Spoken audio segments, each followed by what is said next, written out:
Deuteronomy chapter 15. At the end of every 7 years you must cancel debts. This is the manner of remission. Every creditor shall cancel what he has loaned to his neighbor. He is not to collect anything from his neighbor or brother, because the Lord's time of release has been proclaimed.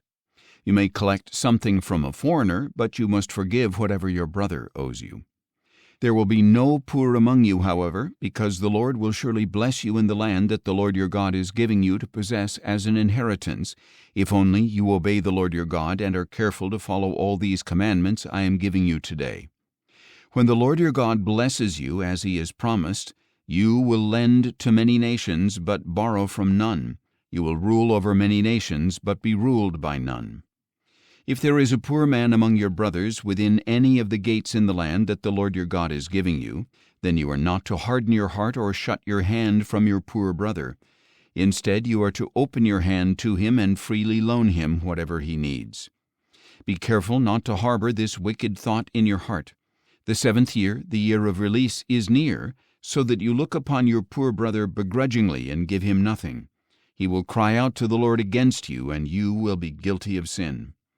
Give generously to him, and do not let your heart be grieved when you do so.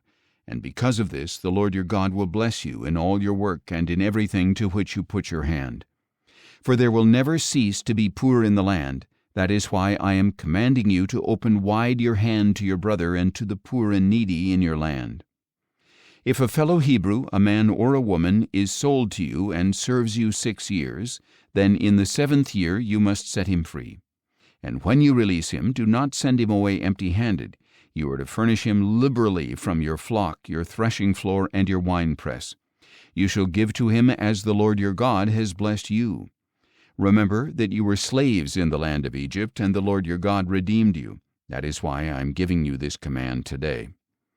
But if your servant says to you, I do not want to leave you, because he loves you and your household and is well off with you, then take an awl and pierce it through his ear into the door, and he will become your servant for life, and treat your maidservant the same way.